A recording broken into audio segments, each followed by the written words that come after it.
Good afternoon, Tom. We're here to have you answer a few questions that we get through the email. Matthias has sent in some questions. He's in Germany and he's been waiting a while for his question. I know you've answered these in many different ways, but Matthias has formulated them in such a way that's very intriguing and very interesting with his logic. So let's give it a shot. And it's just another way to come at the questions that you've answered before. His first question is about fear in an information system. If consciousness is a digital information system, then everything in it is represented by its digital bits, like bits on an HDD in a computer system. So I wonder then, when fear arises in the IUOCs, and fear is the main problem for further consciousness evolution, why does the LCS not just delete those bits that represent fear and replace them with bits that represent love? Like the analogy, a repair program on a computer deletes or repairs defective files on its hard drive in a regular cleaning session from time to time. Or another analogy, the immune system in a living organism tracks down defective and malfunctioning cells and eliminates or repairs them to protect the greater organism from greater harm. So why does the LCS not intervene here early and regularly in such kind of way?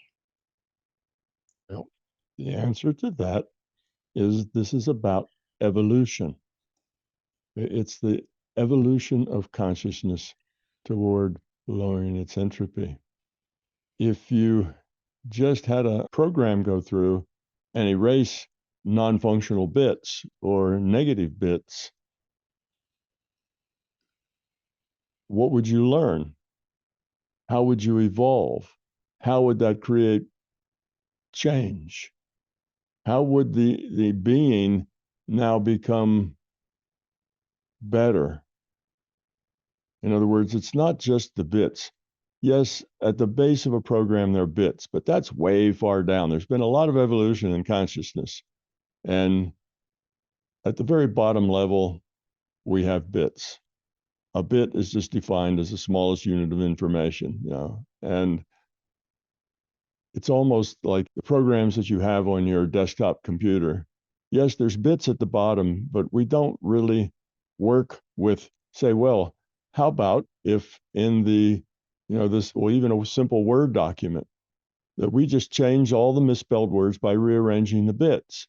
Well, we have an automatic spell checker that does something like that at the higher level, but it has to do that based on rules. It doesn't go in and say, how appropriate is this word here? And is this person actually getting their idea across in the best way? Because that would then be interfering with the free will of the writer who's writing that. It doesn't actually go in and change their word and change their thoughts to something else. It just has to have rules. And it looks every word up against a word in the dictionary. And if it's misspelled, or if it's spelled different than it is in the dictionary, it changes it. Just simple rules.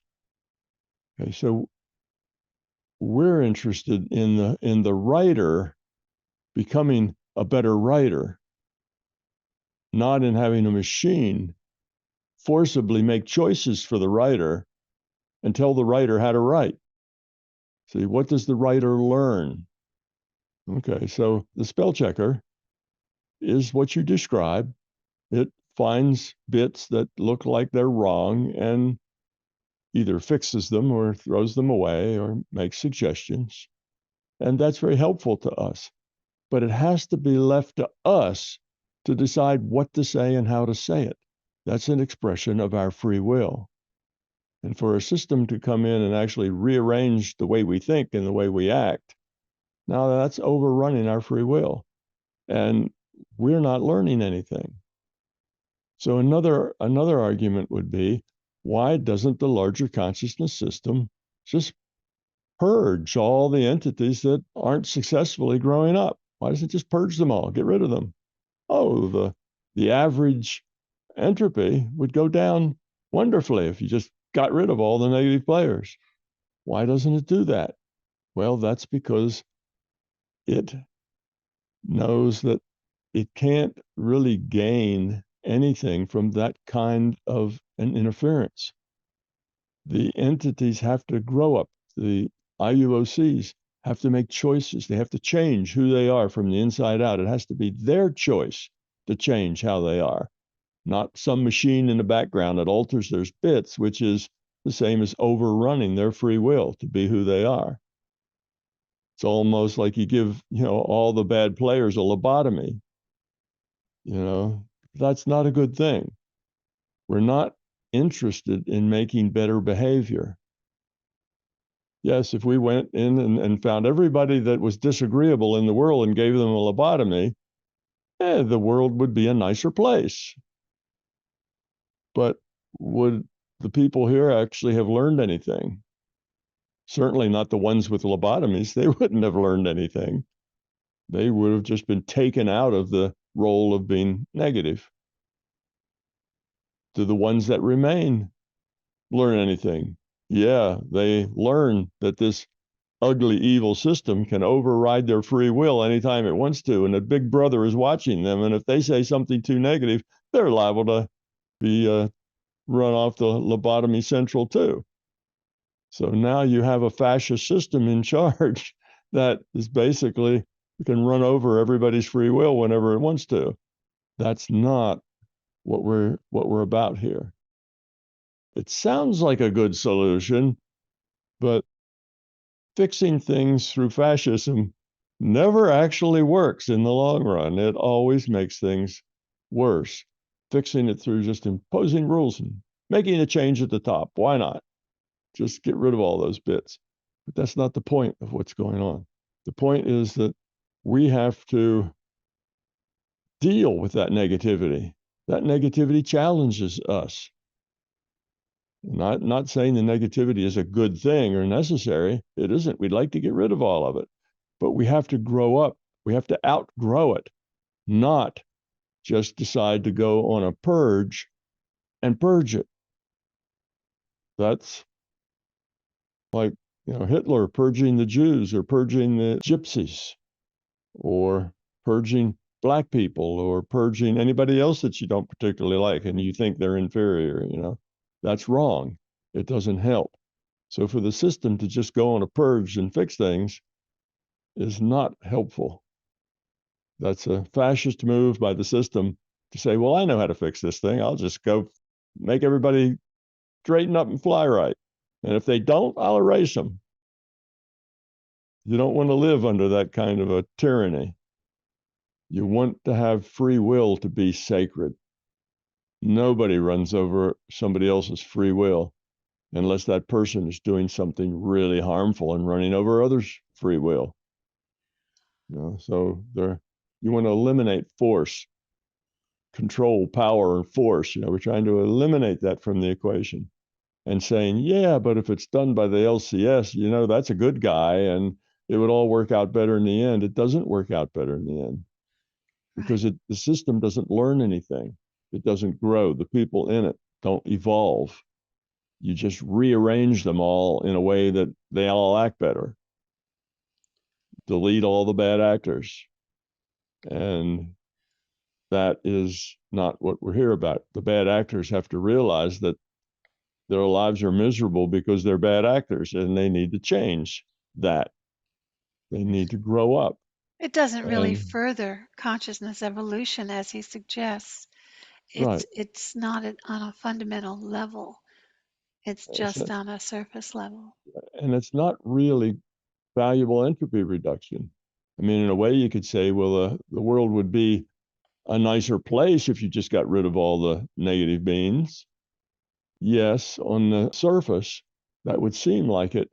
But the fact that you've done this with draconian means of just going in and run over people's free will, well, that's even a bigger entropy raise than the better behavior is an entropy reduction. Because now the whole system is not a system based in freedom and free will, it's based on force. And that is not a healthy system. So that's why it just doesn't work. It sounds like a good idea. I know a lot of people say that, and I get that question a lot. Well, why doesn't the system just get rid of all the bad players? And then entropy would go down. Entropy would go down in human behavior, but entropy would go up in LCS behavior. LCS now becomes a tyrant. LCS now says, well, I know that my way is the best way, so I'm just going to go out and make it all my way. That's not a low entropy LCS. The low entropy LCS has to say you need to let everything just go as it is. Give it love, support it, care for it, try to help where you can, but stay in the background and let people make their own free will choices. So that's how the system works. That's why we have synchronicities and things. The LCS often has a hand in those synchronicities, but it can't and won't. I shouldn't say it can't. It can do anything. It owns the system. It can do these things, but it doesn't. It won't do these things because that's not on the path to a low entropy consciousness system for everybody. That's making it all look better, but when you sum it all up, it's not better. It's actually worse. It's not fundamental change. Yeah. Well, thank you for answering that question. I thought it was phrased very interestingly and coming from a different direction with the same basic answer that you've always given. It's free will choice that makes our consciousness evolution. So thank you. I and MBT Events hope you liked this video. We will continue to post videos for free on my YouTube channel, but please understand, these videos are expensive to produce. They represent many thousands of hours of production and editing, as well as all the necessary audiovisual equipment, computers, and software. If you find something of significant value in our videos, please consider supporting their production through our Patreon account or through a one-time donation. It would be very much appreciated. The links are in the description below. Thank you.